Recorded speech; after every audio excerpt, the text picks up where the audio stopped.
কিছু গণ্ডমূর্খ মহিলার কথা শুনে সত্যি মজা পাওয়া যায়। নিজের বাবা মা কত কষ্টে জন্ম দিয়ে পৃথিবীর আলো দেখিয়েছে, সেই মা বাবাকেই সম্মান করতে পারে না। শ্বশুর শাশুড়িকে কোনোদিন ভাত দেয়নি, শ্বশুর শাশুড়ির সাথে এক বাড়িতে কোনোদিন থাকেনি। মারা যাওয়ার পর হিন্দু ধর্ম মোতাবেক যে ছেলে বৌমা হিসাবে যেটা কর্তব্য সেটাও কোনোদিন করেনি। হ্যালো এভরিওয়ান, সবাই কেমন আছো? আশা করি তোমরা ভীষণ ভালো আছো। উত্তর দিনাজপুর জেলার ছোট্ট একটা গ্রামে বসবাস করি।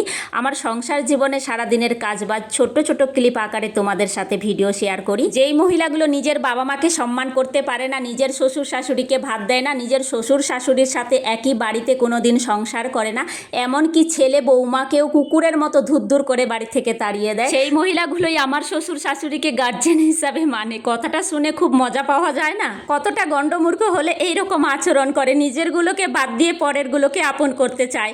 আমাদের রাজবংশী ভাষায় একটা কথা আছে না, পরের ধনে না বোঝে গলা আর পরের ছোঁয়ায় না বোঝে কলা। আরে আমার শ্বশুর শাশুড়ি আমারই থাকবে, আমার শ্বশুর শাশুড়ির যেটুকু ধন সম্পদ আছে না আমাকেই দিয়ে যাবে, তোমাদেরকে নয়। এই জন্য বলছি, নিজের শ্বশুর শাশুড়িকে অসম্মান করে পরের শ্বশুর শাশুড়িকে সম্মান দিতে এসো না। সকালে বাড়ির সামনে পুঁটি মাছ বেচতে আসছিল, তো আমার বর ওখান থেকে এক পোয়া নিয়েছে, আর কয়েকটা জীবিত আছে, সেগুলোই আমার ছেলে একুরিয়ামে রাখলো। ওর একুরিয়াম হিসাবে বানিয়ে দিলাম একটা প্লাস্টিকের কৌটো। আমার শাশুড়ি আমাজান পুঁটি মাছগুলিকে ভেজে তারপরে রান্না বসিয়েছে, আর একটুখানি আমাকে এনে দিল পান্তা ভাত খাওয়ার জন্য।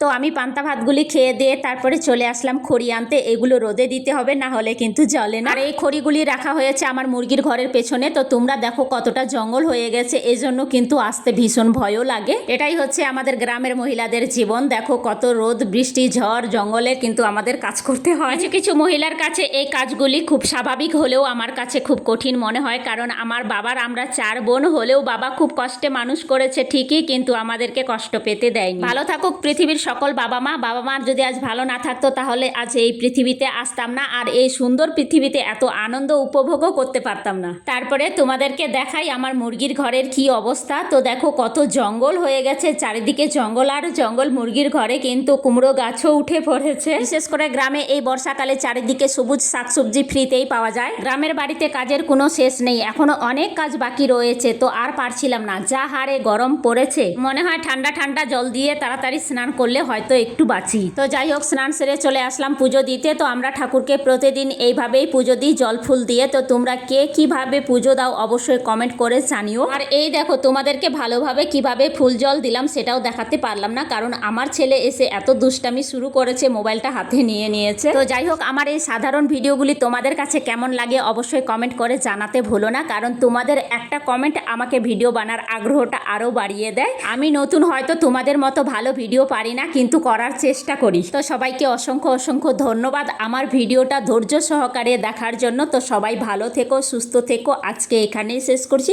পরবর্তীতে আবার